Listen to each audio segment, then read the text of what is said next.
Hello and welcome. You're watching VW Dialogue, where we talk to some of the smartest financial leaders and try to understand their thought process on the burning financial topics. In this special episode, we're talking to Mr. Matthew Goss, who is the Senior VP and General Manager, APAC Japan and Greater China of SAP Concur, and Ms. Mankiran Chowhan, who's the India Managing Director of Indian Subcontinent at SAP Concur. A very warm welcome to both of you. How are you doing today? I'm very well, thank you, and nice to be with you. Thank you for having us, Janani. Pleasure to be on this. So today, this special episode, we want to talk about how enterprises are ready for financial transformation. How far ahead are they on the digital reset, as we call it, in, if I might say, the overused term, the new normal. So, firstly, I want to talk about how ready are we for that. So my first question is really along the lines of, as companies prepare for the hub and spoke model, some of them are looking at, a hybrid working culture where 4 days they're going to be coming into the office. So at this particular point of time, traditional expenses are going to go up again. Travel and, general office expenses are going to go up.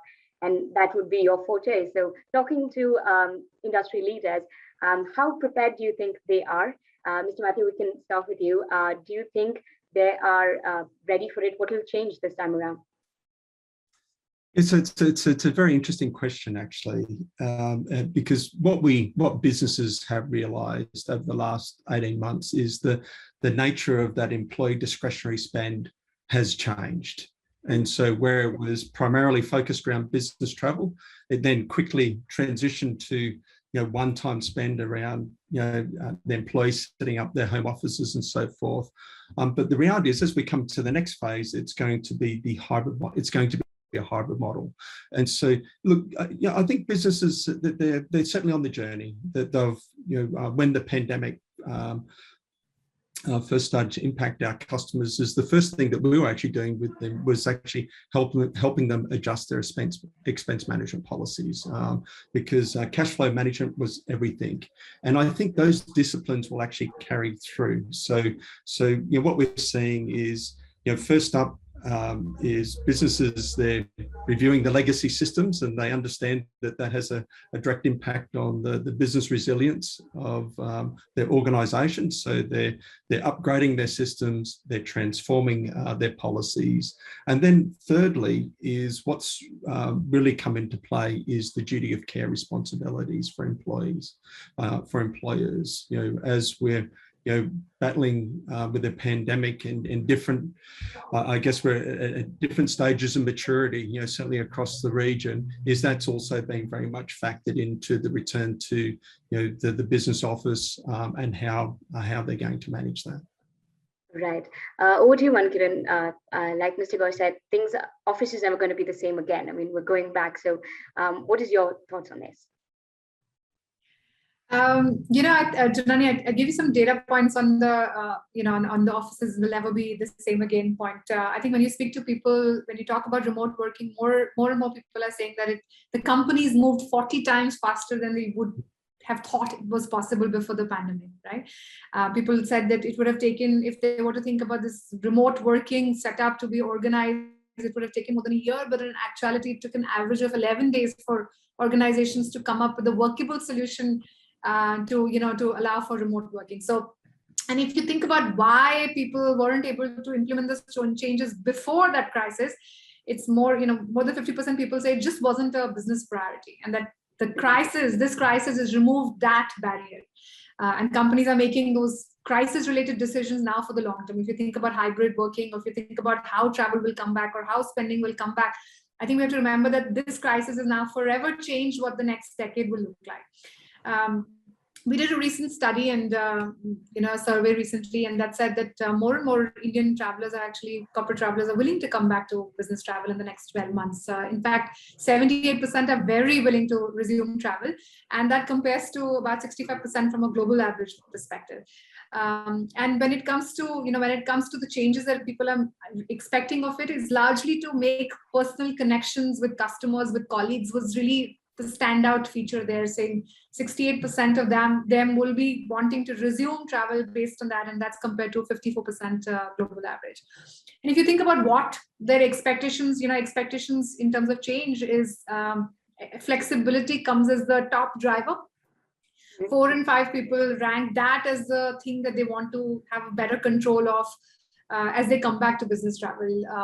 And an additional area that I'm seeing certainly a lot more in, speaking to when you come to business travel is this growing need for consumer expectations to come into their workforce as well. So if you think about how we interact with technology, or our personal use of technology over the last 18 months has completely changed as well. Or think about the favorite example I personally use is the digital wallet. My personal use of digital wallet is completely different now than it was before. And those are the preferences that people are now coming to workforce with, that they want the same level of consumer grade applications for work as well. I think if I had to summarize, I'm going to say that the future of work has arrived. Future is going to have the responsibility to be, to be innovative and to be thinking about what's likely to happen and preparing for that, so the businesses can remain agile. I think that's something that certainly come out as a best practice from the crisis. Right now, I'd like to ask you, Mankiran, based on how the company's been doing this quarter, 2 quarters in, we've had a very grueling second wave. April and May have been devastating for India. So taking from that note, how has SAP performed in the last 2 quarters? Any particular services that are seeing an uptick? Some industries, particular industries who are seeing a general interest there? What are your thoughts? Thanks for the question, Janani. If you think about these uncertain times, it's prompted all of us in our personal life as well as in the business to reconsider what really matters most. And I think businesses have not been very different. They've not been exception to that. Silos have gotten broken.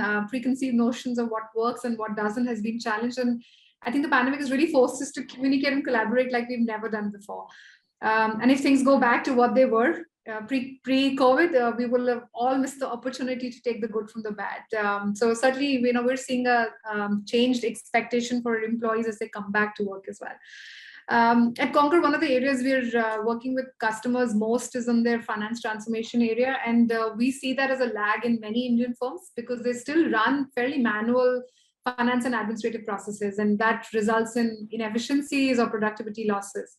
If you look at some of the data points, in a typical organization, the second largest controllable area of business spend is employee expenses outside of payroll. In a normal business environment, COVID being an exception, and yet only 11% companies have got a fully digital intelligent solution for handling business expenses.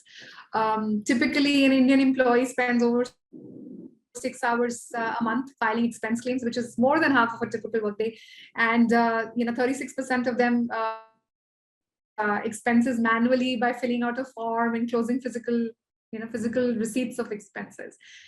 These are manual, tedious processes which are error prone, and they're not certainly in line with the digital lifestyles employees are leading today.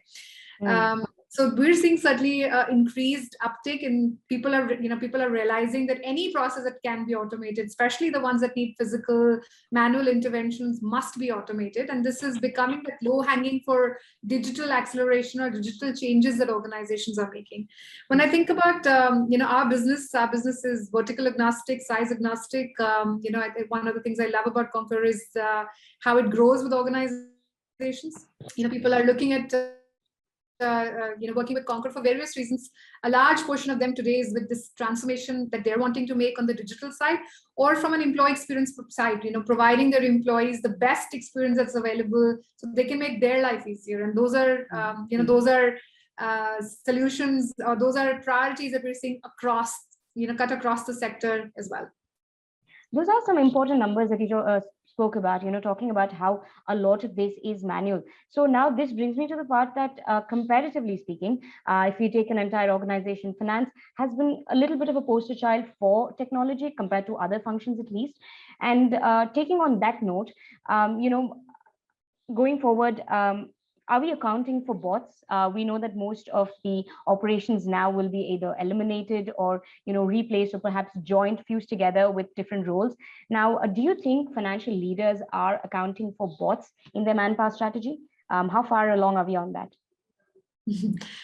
Only if we had a crystal ball, but CFOs are certainly entering that period of transformation for the finance function, and there are so many new technologies that are coming in that will help drive that efficiency and provide that insights for the business performance. And as organizations are on the journey to get more digital one of the favorite words I'm hearing is hyper-automation. Anything that can be automated must be automated. CFOs are no different, and they also have the priority to create a digital finance function so they can match that pace of the rest of the organization. I was reading this recent Gartner study, and it said 93% of CFOs are talking about, when they think about their vision for future of finance for 2025, which is really not so far away, they're talking about a leaner function, fewer employees, more digital and more data driven. So I think that's probably the best I will get at crystal gazing. And I think if you think about how do companies focus on maintaining businesses, is about bringing in more intelligent technology so that there is smarter work done in the same time. And that's how organization agility is getting improved. Whether it's about, how do when we think about hybrid remote working, or we think about other potential disruptions that are going to come up, things like AI or ML or RPA and analytics, cloud, mobile, these are the sorts of things that will take a larger emphasis from a technology perspective, Janani. Right. Thank you so much for the Mankiran. Now I want to ask Mr. Goss, continuing on that crystal gazing, front, and no matter how ambitious that sounds, but what are some of the trends, automation trends and financial transformation trends that you are very keen on based on your global experience? What do you think could also, find a lot of relevance in India? Yeah, look, I think I wouldn't say India is any different, as we look across the Asia Pacific region. What has actually been consistent is the pandemic has universally acted as an accelerator. When we look at the digital transformation within organizations, it didn't take long for businesses to realize that legacy in-house systems did not allow their business to operate very well. So it's really turbocharged that agenda item, as far as as they plan going forward. And I think it's what it's also brought into light is that previously, where we had systems operating in silos, businesses understand that doesn't scale, and so while they're looking at this digital transformation, moving off their legacy environments, is what they're also very concerned about is the integrated nature of the platform that they're moving to. They're looking at end to end. And it's interesting, from a Concur standpoint, is that one of our sort of core value propositions has always been is that we have a fully connected spend management solution. So from pre-travel planning right through to the expense acquittal is connected. When I'm about to undertake a journey, I can check that the budget is actually available for me to take that journey. And while that may seem like a small thing, the reality is cash flow management has been everything to businesses. And so having the integrated suite of services where they get real-time visibility, to their position, has become very, very important. And look, I've attended a range of forums across the region, and universally, it's real-time access to data. As the chief financial officer's office is trying to manage the business. The other common theme that has come through as well is making sure that every dollar spent is a dollar well spent, in the sense of maximizing the value of these digital transformations and just pushing these legacy processes out of their businesses.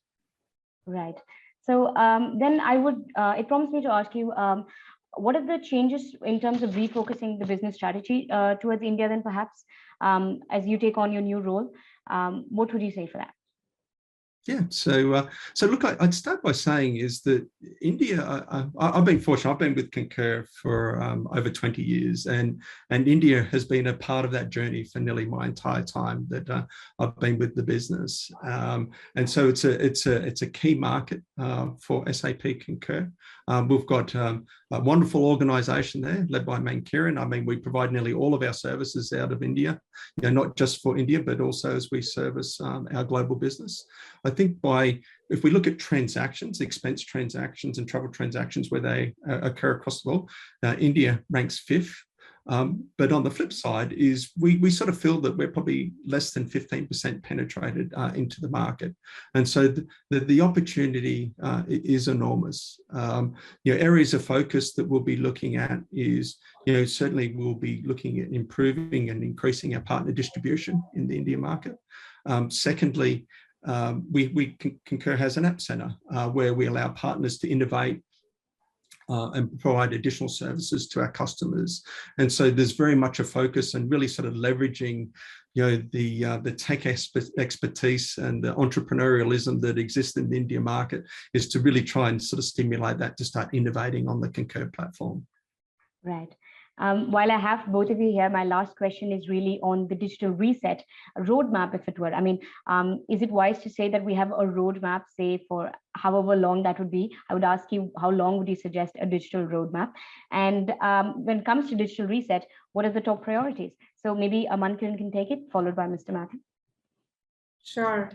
When you think about the word reset or tipping point that's actually nothing, the notion isn't really a new notion when it comes to technology adoption or digital disruption. And we know that COVID-19 has become that reset point for historic proportions in our businesses, and that more changes will be required as we come out of this, whether it's the new normal or how the situation evolves. There'll be many more changes that come from there. And one of the learnings that I think organizations are taking is this importance of the importance of learning itself, both tactically in the process of making changes to the business, what technologies to execute, how to execute them, or from an organizational perspective, how do we manage change that far exceeds that pace of expectation in the past. And I think both of that type of learning is going to be very important as we plan for the digital reset going forward, because the pace of change is not going to slow down. More and more people we're speaking to are very optimistic about the financial outlook of their organization. More so, in fact, when you compare it to the pre-COVID era, and most of them are saying that it'll be largely because of improved and more efficient processes. If you think about businesses and think about the digital reset, Janani, the pandemic has uncovered new customers, new sources of demand for lots of organizations. And companies are therefore having to enable the number of new product conversations I've been involved with, saying, hey, we're coming to market with this because we saw this as an opportunity. That's where the opportunities are being created, and business leaders are saying that they will use that COVID-related economic crisis an opportunity to focus on what's designed, to redesign their businesses. Very much like how we're also hearing a lot of companies talk about how they're redesigning their policies or redesigning the next decade of future of work based on this learnings that we now have from COVID. Which is why we probably see from a digital reset perspective, 7 out of 10 board of directors are responding by accelerating more investment on digital business initiatives and strategies. So the data suggests it. We know from speaking to customers as well that they're going to be maximizing the opportunity that comes from it. And we're very excited to help them in that journey to gear up for it. Right, indeed. COVID was that starting point we did not expect, but it ended up being one. So Mr. Matthew, what are the digital reset essentials in your perspective, and how long should we plan for one? Yeah, so look, I would sort of echo Mankiran's comments a little bit. So first up is the digital reset or the digital transformation. It's absolutely on the agenda, and it's at the top of the list for organisations. That's across the region. That is universal. And probably to give you a slightly different take as well is that what's actually evolved, from when we went into the pandemic to now as we're exiting, is that the overlay to this is that we know that businesses are going to be operating in this hybrid work model going forward.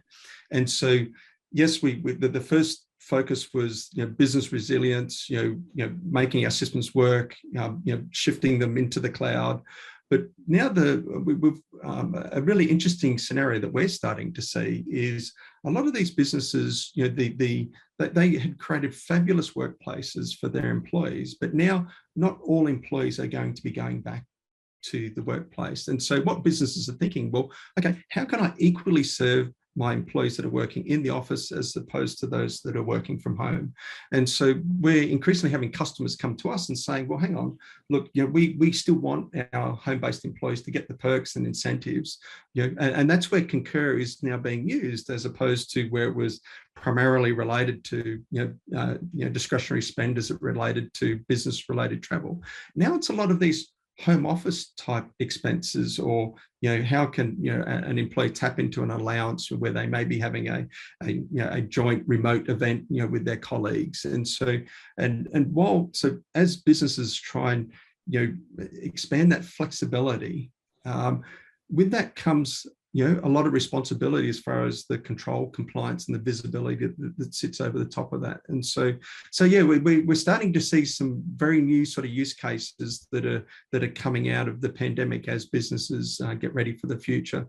And the last point that I would also say is, without question, one of the things that's really started to surface is the duty of care requirements on employers. As we start to get ready for business travel, we're starting to see some domestic travel start to occur within the region. As we get into next year, international business travel will start to come back. But with that creates a deal of complexity for businesses. And that's what they're sort of thinking through now, sort of establishing the frameworks so that they can actually return to business travel safely, by meeting their responsibilities to the employees, and obviously managing the overlaying spend requirements that go with that. Right. So I suppose the challenge is quite clear. First, the digital transformation, then of course, managing it for employees who will be working at home and will be coming back to office. So that's the twin challenge we're looking at. So thank you so much for your time. Thank you, Mr. Matthew. Thank you, Ms. Mankiran. This has been revelatory, and I hope our audience took back just as much as I did. And we hope to have you again on our show once again. Thank you so much for your time.